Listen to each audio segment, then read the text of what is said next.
임플란트 잘하는 법에 대해 설명을 드리겠습니다. 요즘 바야흐로 임플란트 대중화 시대를 맞이하고 있습니다. 임플란트가 전 세계에서도 드물게 건강보험에 적용이 되었습니다. 내용을 보면 65세 이상 어르신은 모두 적용이 되고요. 평생에 2개까지 보장이 됩니다. 임플란트 전체 비용 중 자기 부담금이 30%이니 만일 임플란트 가격이 100만원이라면 그중 30만원만 내시면 임플란트 시술을 받으실 수 있으니 정말 좋은 세상이 되었습니다. 이제는 정말 부담 없이 임플란트 치료를 받으실 수 있게 되었습니다. 하지만 이런 기사들이 요즘 심심치 않게 자주 보입니다. 임플란트 시술이 대중화됨에 따라 그에 따른 문제점도 많이 생긴다는 내용입니다. 임플란트 시술이 많이 행해지니 그만큼 잘못되어 치과와 문제를 빚는 경우도 많다는 내용입니다. 즉 임플란트 시술을 잘 받으셔야 한다는 말입니다. 그럼 어떻게 해야 임플란트 시술을 잘 받을 수 있을까요? 3가지로 나누어 도움이 될 만한 내용을 정리해서 말씀드리겠습니다. 첫 번째로 좋은 임플란트를 선택할 수 있어야 하고, 두 번째로 좋은 의사를 선택할 수 있어야 하고, 마지막으로 나 자신이 좋은 환자가 되어야 한다는 말입니다. 먼저 좋은 임플란트를 선택하는 방법에 대해 살펴보겠습니다. 현재 전 세계적으로 시중에 유통되고 시술되고 있는 임플란트는 수천 종에 이릅니다. 여기서 한 가지 의문이 생깁니다. 과연 이 많은 임플란트가 시술되었을 때 결과가 같을까요? 치과의사들 사이에서는 와, 임플란트 정말 결과가 좋아 라고 입을 모으는 명품 임플란트가 있는 반면에 이 임플란트는 세상에 나오지 말았어야 했어 라고까지 말하는 임플란트도 있습니다. 먼저 좋은 임플란트라면 이 정도 조건은 반드시 충족되어야 해 하고 하는 몇 가지 조건이 있습니다. 먼저 임플란트는 순수한 타이타늄 금속으로 만들어져야 합니다. 타이타늄 금속이라면 사람의 뼈와 긴밀한 유착이 됩니다. 그리고 타이타늄으로 된 임플란트 표면은 적합한 표면 처리가 되어 있어 뼈와의 유착을 증가시켜야 합니다. 모양은 원통형으로 나사 모양이어야 하고요. 임플란트와 보철을 연결하는 구조가 외부 돌출보다는 내장형이 더 유리합니다. 임플란트와 보철은 일체형으로 되어 있는 경우보다는 서로 분리되어 연결시키는 것이 다양한 임상 상황에서 응용하기에 더 좋습니다. 더 자세한 것은 추후 강의에서 더 설명드리도록 하겠습니다. 다음으로 많이들 궁금해 하시는 것은 외산이 좋으냐 국산이 좋으냐 하는 문제입니다. 여기서 짚고 넘어가야 할 것은 국산 중에서도 이미 많은 사람에게 시술되고 역사가 오래된 임플란트도 있는 반면 외산이라고 해도 생긴 지 얼마 되지 않은 임플란트도 있다는 것입니다. 단순히 국산과 외산으로 단순화해서 구분할 것은 아니라고 생각합니다. 분명한 것은 국산 임플란트는 세계의 명품 임플란트를 카피해서 만들었다는 것입니다. 요즘은 기술력이 많이 발전해서 우열을 가리기는 어렵지만 이런 측면에서 세계 3대 임플란트 정도는 언급하는 게 좋겠습니다. 먼저 브레네막 임플란트, 그리고 아스트라 임플란트, 그리고 스트라우만 임플란트입니다. 여기에 나오는 임플란트는 세계에서도 가장 유명한 임플란트입니다. 세계적으로 가장 좋은 임플란트를 비용에 상관없이 좋은 시술을 받기를 원하신다면 이 정도 임플란트는 사용하시는 게 좋습니다. 이 임플란트를 모태로 국산 임플란트도 발전했습니다. 국산 임플란트도 기술력이 많이 발전해서 이제는 외산, 국산의 성공률에는 차이가 없습니다.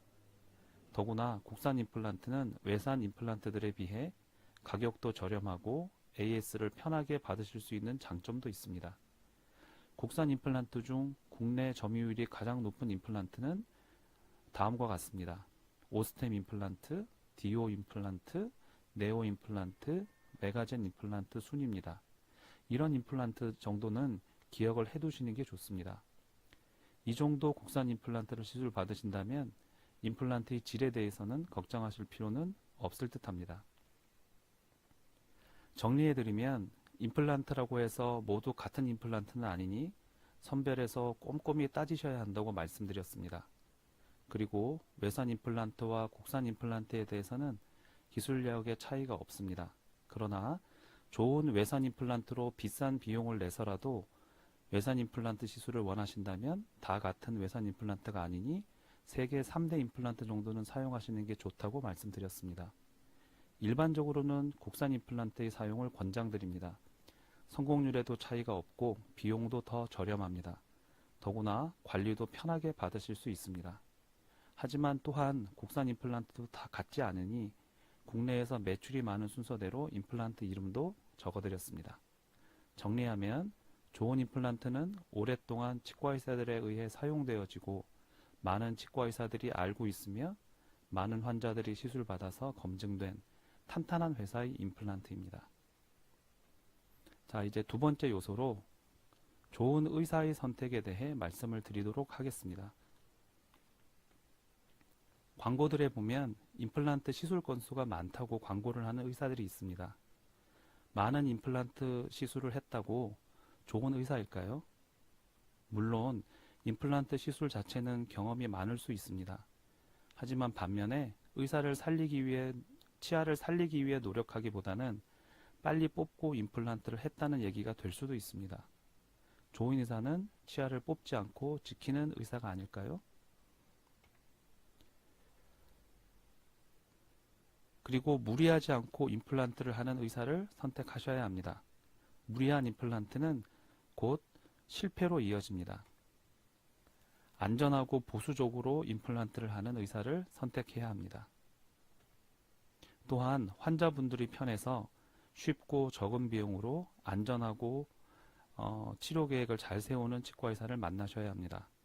임플란트는 수술을 동반하는 시술이므로 치료 계획에 따라 환자분이 겪는 고통은 엄청난 차이를 가지고 올 수 있습니다. 마지막으로 임플란트를 잘 하기도 하지만 관리와 유지 그리고 AS에 더 노력하는 의사를 만나셔야 합니다. 그렇다면 이런 의사를 어떻게 만날 수 있을까요? 일반적으로 환자분들이 의사에 대해 알 수 있는 유일한 방법은 의사의 경력을 보는 방법이니 이 부분에 대해 조금의 요령을 가르쳐 드리겠습니다. 의사의 양력에서 보통 알 수 있는 내용은 일반적으로 출신 학교, 학위, 수련 과목, 전문의 여부, 졸업 후 경력, 관심 분야 등입니다.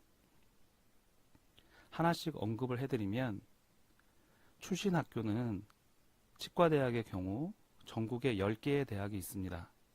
서울대, 연세대, 경희대, 단국대, 전북대, 전남대, 조선대, 부산대, 경북대, 강릉대, 원광대 10개의 치과대학이 있습니다.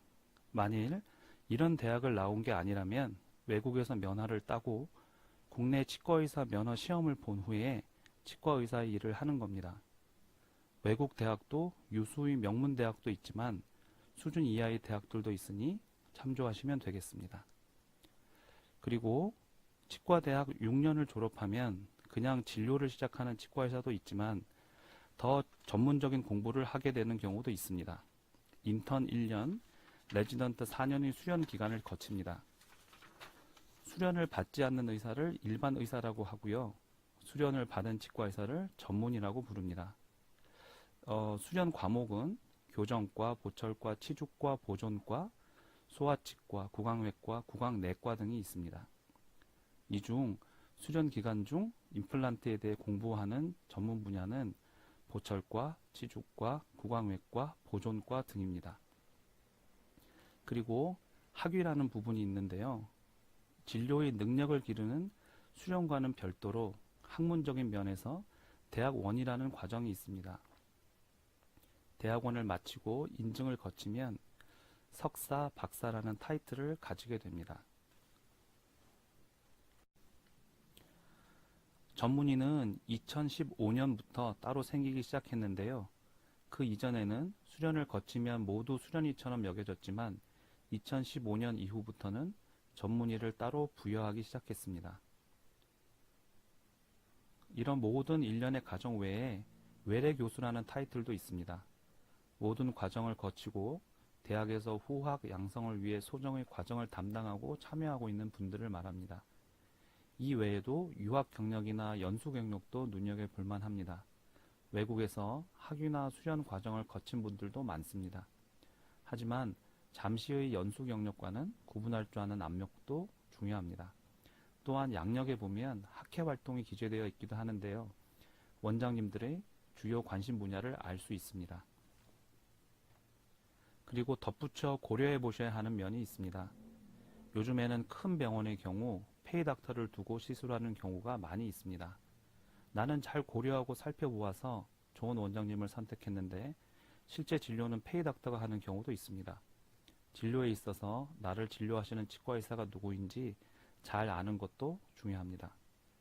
그리고 그 치과가 개업한 지 얼마나 되었고 한자리에서 얼마나 유지를 잘하고 있는지도 중요합니다. 개업한 지 오래되고 잘 유지하고 있다면 진료에 있어서도 믿을만하고 더구나 치료한 내용에 대해 보장이나 관리 유지도 잘하는 병원일 가능성이 많습니다. 마지막으로 좋은 환자 되는 법에 대해 알려드리겠습니다. 제 생각에는 좋은 환자분은 공부하는 분, 그리고 좋은 임플란트 시술을 유도하는 분입니다. 치과에 방문하셔서 얼마예요, 비용이 얼마예요 등 임플란트 비용에만 관심이 있고 싼 임플란트만을 찾으신다면 의사들도 좋은 임플란트 시술을 할 수 없습니다. 임플란트에 대해 지식을 많이 쌓으시고 자신에 맞는 좋은 임플란트 시술을 위해 좋은 의사와 임플란트를 선택하고 그리고 자신에게 맡겨진 부분, 구강 위상이나 관리 같은 것을 잘 하시면서 좋은 임플란트 시술에 합당한 비용을 지급하실 줄 아셔야 합니다.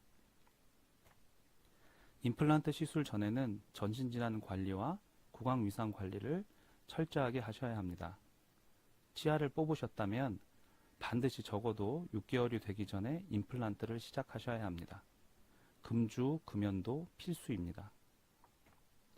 임플란트 시술을 받으셨다면 역시 구강 관리와 위생에 철저하셔야 합니다.